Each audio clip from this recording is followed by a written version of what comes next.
Okay, today is March 6, 2024. So can you please introduce yourself?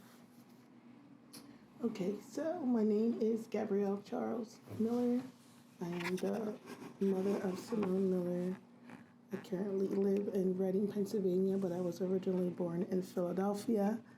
I was born November 10th, 1971 in Methodist Hospital.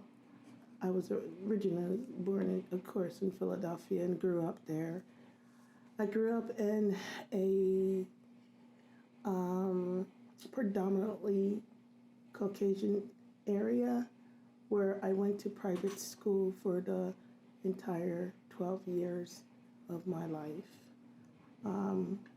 High school, grade school, kindergarten, preschool. I went to Westchester University after college, after high school, and in Westchester I majored in nursing, which I went on to work in several hospitals and then went for my graduate studies in education, nursing education. So there's a lot in between there too. So anything specific? Can you describe your adolescent years when you were younger? Well, my adolescent years, my childhood, and anything prior before that kind of blends in together. Being a child of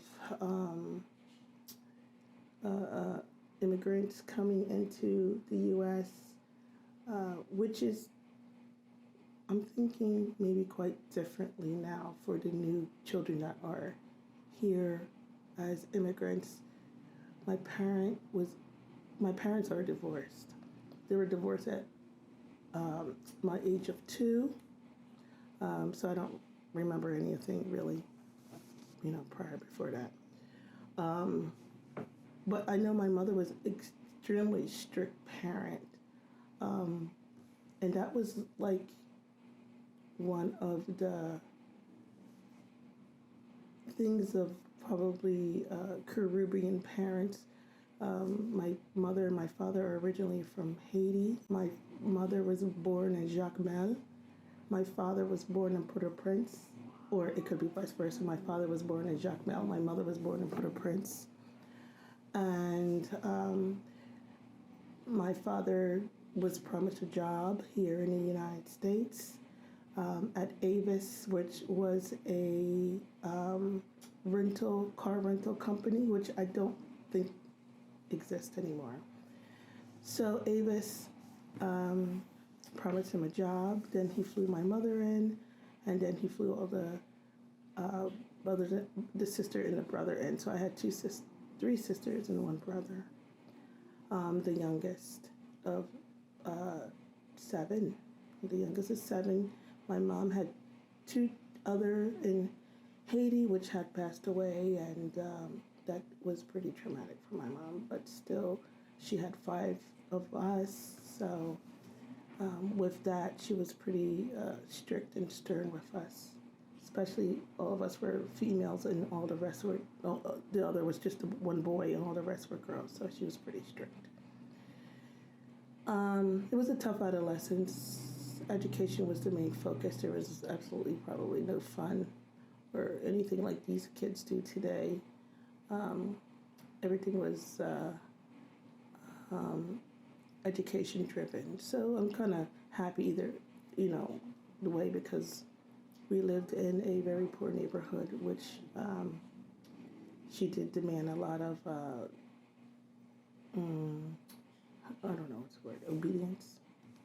Yeah, she demanded a lot of obedience from us living in the type of South Philadelphia neighborhood that we lived in. So it wasn't an easy childhood, but I got through it.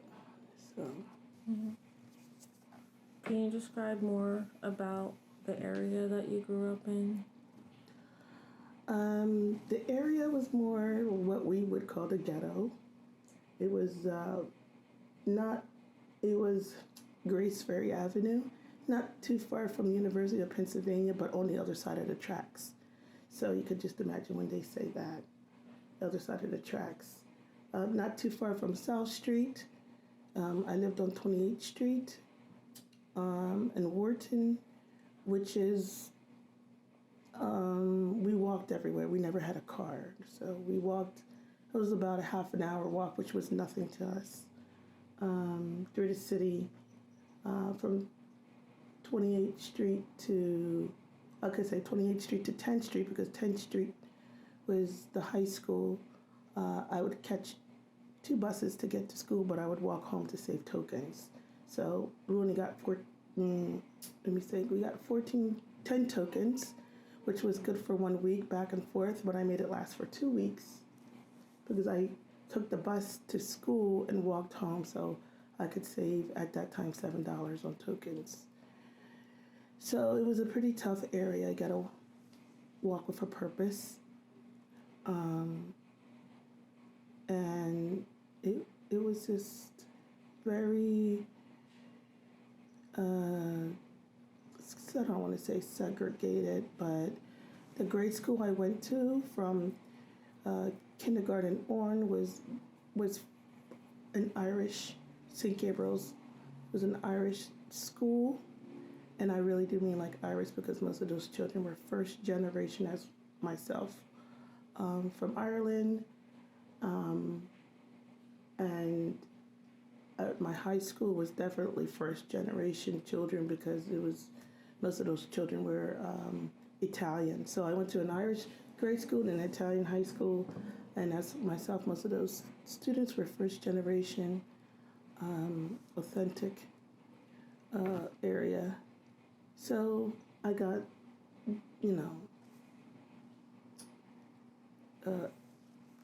a taste of different cultures. Then that was quite inundated in their own culture, and I was inundated in my own culture. At that time, English was my second language, which now I feel like it's flipped. I can give my best English accent or my best Haitian accent if I needed to. So that's the kind of neighborhood I grew up in. It was very cultural, segregated. If you didn't mess with the Italians wouldn't mess with you. If you didn't mess with the Irish, the blacks and the Irish, they wouldn't harm you. But the thing is that I went to school with most of those children, so their families knew who our families were, so there wasn't that much tension. We kind of got away with it a little bit. But with the other neighbors, that was a different story. There was a lot of shootings in my neighborhood, a lot of shooting teenagers and over silly things like shoes or jackets. But since we were pretty much well-rounded with the culture and knowing people from school, knowing people from high school, especially with my brother hanging out with the Italians and also hanging out with the Irish, they kind of knew who we were and they kind of looked out for us, especially Italians. So they knew who my brother was, so they didn't kind of mess with us, or they knew who Kelly Charles was, so they didn't mess with the sisters. So that's about it. I mean, my childhood, I went to, like I said, my brother was, I'm not going to say a big deal, but he did put a mark, but he did go into the military, and that kind of ended that part. But we were at that time old enough to not be bothered with the neighborhood kids. What do you remember about hair care or, I guess having your hair done within your family or growing up? Hair care. Well, my hair was always braided. We also pressed our hair a lot because we didn't want, like, kinky is kind of hard to take care of. So my mom would press her hair. But pressing hair, or what you would call flat iron, or pressing hair is really pressing hair with an iron. an iron over the range, and it was torturous. It was torturous because if you singe your hair, you singe your hair, and it just burns right off. But my mom would press our hair and then curl it with a hot iron over the range, and then we put curlers in it. It was just it was a whole day event. It was almost a whole day event because first of all I cried and I couldn't stand it, and then my sisters would wash my hair. That was even worse, and I don't know if kids still do these days. My mother would braid my hair for the week and put little beads at the end so it would hold for the week. And Saturdays, Sunday before school, Monday, our hair would be done again, like every week. Wash your hair every once or twice a week. And having black hair, you don't need to wash it as often as Caucasian hair or any other hair that has a lot of oil in it. But our hair was, dry, and, we always wanted straighter hair just because of the surroundings that we had when we went to school. I go into school with Caucasian children. It was kind of difficult. Just appreciating my own hair at that time was kind of difficult because they all had to, being the only one or two child of color in class, it is difficult, especially if they have questions about your hair. But, as you grow older, you kind of accept it and totally, now I'm just accept it and let it go. I didn't realize how, now there's more products out there that makes it more manageable. But back then, there wasn't the products that we have now to make it as manageable. And curly, you didn't realize how curly your hair is until you use some of these products, and you can see the definition of your hair. You didn't know that they were curly. And plus, which makes it, when you think about heritage and everything, and of course I said we're Haitian, but if I go back, and I told you that, if you go back, our base heritage is out of the Congos, and our grandmother was Italian herself, so that kind of gives a little bit of undertone of curliness, and as you see your grandma's hair is a little bit more soiree than ours. So the base tone of our hair is curly, though when it's short, you still have that, Italian heritage in you and that hair also. So, not saying it makes it more manageable, but sometimes the texture can be a little different. As you get older, the texture will change. Growing up, what was the sentiment surrounding mental health? So what was your, experience with mental health, or how was it perceived? You're talking about in the Caribbean family? Mm-hmm. Wow. Well, I'll tell you, in the Caribbean family, it's so much different than a black family.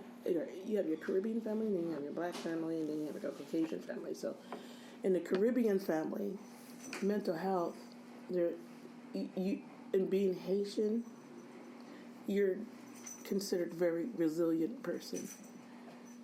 You're resilient. There is no health care.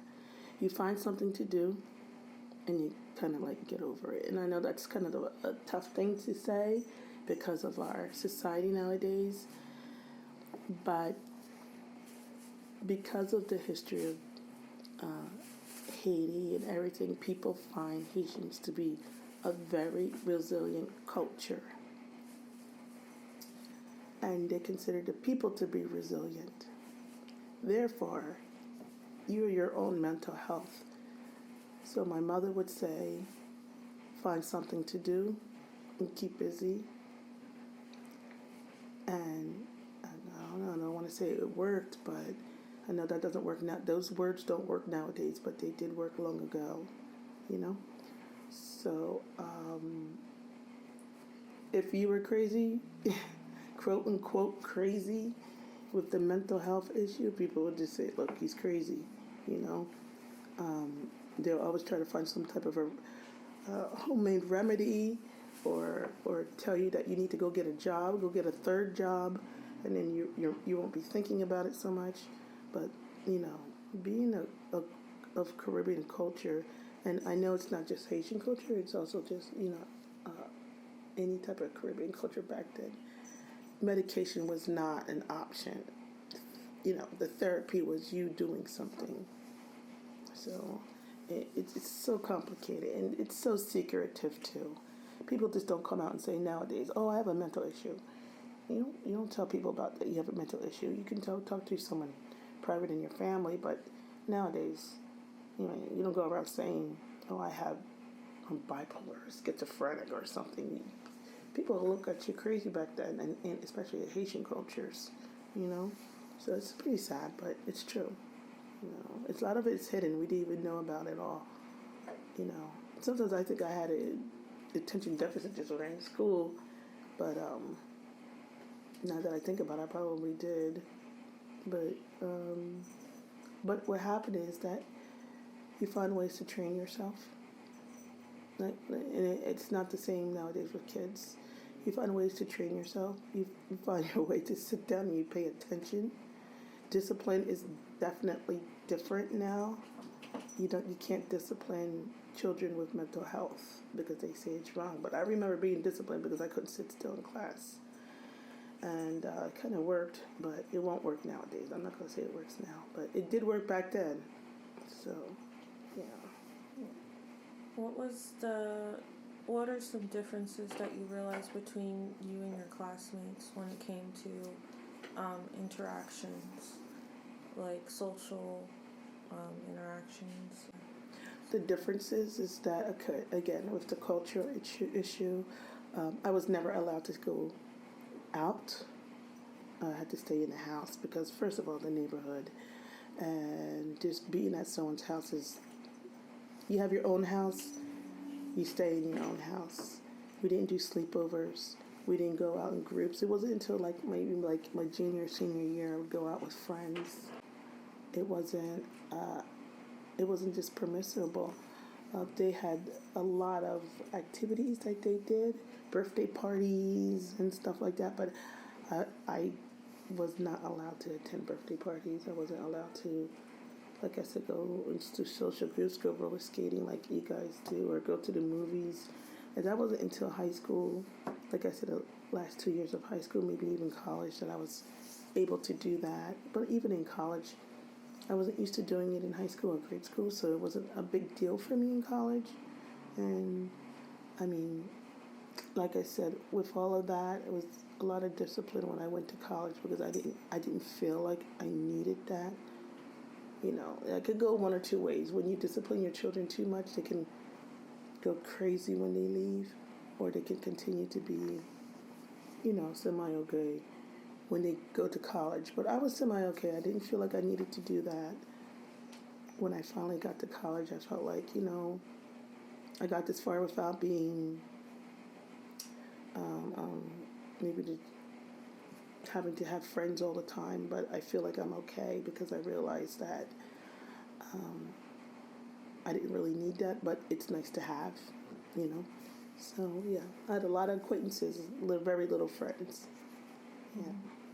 How do you think that had an effect on your,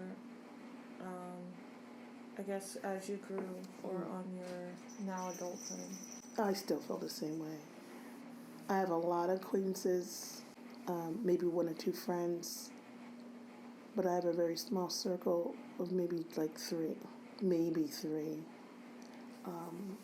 I socialize at work and everything, but I don't make it a point to always feel like I need to go out to the bars or drinking or whatever. It's not, that vital that I do stuff like that. So, I feel like I realize that's not needed. It's needed, but some people die to go out every weekend and drink, but I don't feel like I need to do stuff like that. But I still socialize. When I'm invited to something, I'll go, like to a tea or something, or a gathering, but I don't search for it. Yeah. How do you, I guess, how would you describe your relationship with your hair now as an adult? Oh, I accept it so much more. Um, I feel like I need to be more. That didn't hit me until like my late 40s, maybe even earlier than that, because I braided my hair a lot, and to a point where I just can't sit still. I would braid it today as always, but I just can't sit still anymore. It's just, I feel like, I have to get up. So if I could go braid it tomorrow, I would, but it's just sitting down. But I accept it so much more now. I've just been my hair has been natural since, I don't want to say over 12 years now, I think it's 12, I'm not sure. I'll say a good solid 10 years since my hair has been pretty natural. When I say natural, there's like nothing in it. The only thing I could say I put in is like I wash it with some colored shampoo to keep, looking healthy and everything. But as in for relaxers, perms, I have not blow dried my hair for a while. I let it dry naturally. And I also noticed like the texture has changed. I also use natural products such as henna. I use a lot of henna, and it's all flowered based, and plant based hair, and it does keep it pretty tight. Like it seems more whole now. I did get my hair once about 2 years ago flat pressed so I can trim it, but that was the last time I had my hair trimmed was when I flat pressed it. Because you kind of have to flat press it in order to trim it, kind of. And after that, I probably should get it trimmed again, but I haven't had the time to. So, like tonight, I did wash my hair last night. I did use the colored shampoo. It doesn't stay. But I will twist it tonight with some, products that I got today, which makes it easier to twist. Now, I don't even so much comb it out too much because that kind of breaks it, but I accept my hair. And, what's made it better, I probably shouldn't say thanks to the COVID, but going to work and having my hair naturally, and I keep it covered, and it grows and stays much healthier that way. Yeah, so it's acceptable. And you know what? Nowadays it's more acceptable anyway. If I go to work and let my hair out, no one says anything. They just think oh well, it's wonderful. Whether they mean it or not, I don't know. But like if I go out to parties, my hair is out. I twist my hair and I leave it out, and it's more. I feel like it's more acceptable now, and I accept my hair more. A lot more people would say they probably wish they had our hair more than they did, long time ago. It's more, I don't know, it's just seems more, like I said, your authentic self. No, about being yourself and letting your hair be what it is. With the rising of the rising of accounts in the media regarding black hair being discriminated against within professional settings, like in schools, or in the workplace, or just in general. Have you noticed this phenomenon occurring within your own personal life, regards to like your hair deterring or preventing you from reaching certain opportunities, or not being able to, or not allowing you to interact with different people? No, I think it's the opposite. But though, and I know what you're saying, that does happen in different professional settings, but where I'm at, there's a lot of curious people at my job. I'm a nurse. when I have my hair out, even if it was for my interview, I didn't feel any discrimination against my hair, rather more probably the skin color, but not, but I do get questions about, especially, especially Caucasian men are fascinated with your hair, probably in your interview here, but they think it's crazy. They just, especially the older men, especially have patience. No, I think it's quite the opposite. The older, older they are, the more fascinated they are with it. I went to work the other day with my hair just looking like this, and one of my coworkers, he was like, "Oh my God, look at your hair!" I'm like, dude, look at this. This is just. But he's like so fascinated with it. I'm like, don't touch me. But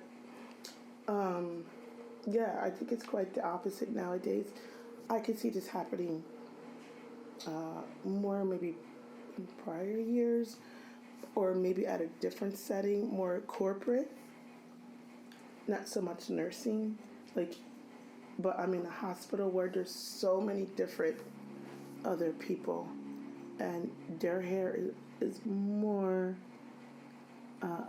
afro than mine. So, I could think of one surgeon, her hair is like boom, and no one says anything, and they all think she's like, they're like all fascinated with her hair, So even I like it, so I don't find any discriminatory against my hair. They're just fascinated. They want to ask questions about it. How do I take care of that? Or especially if they have mixed children themselves, they want to ask questions like, what should I do with my child's hair or whatever. But no, I'm not discriminated against. I'm around a good choice of people where their curiosity isn't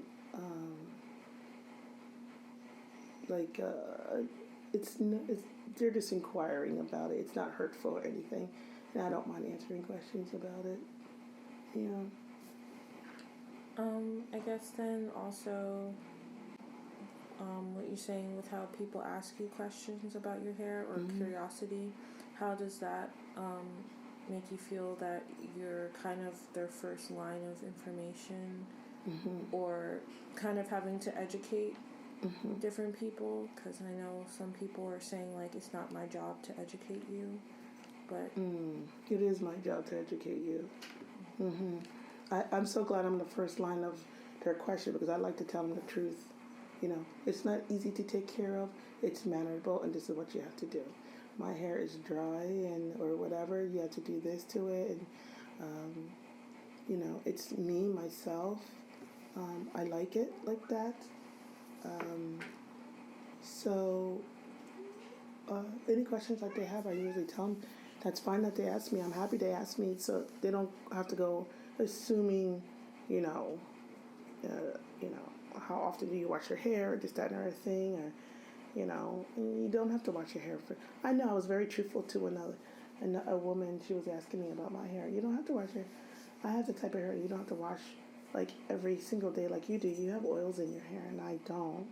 And I can stand at the sink and wash my hair. I realize that now. You don't have to dunk your hair all the time to make it clean. And we talked for a good 15 minutes about it.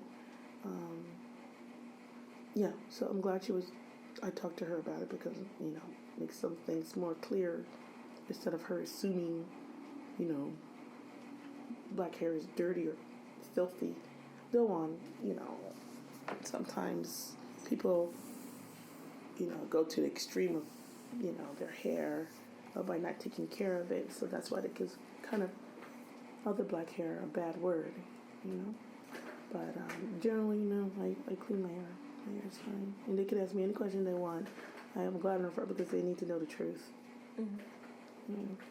I have 2 more questions to ask. So when thinking about your experience as a black woman with black hair, and what you know about African American history and culture, do you feel proud or content with your Black identity?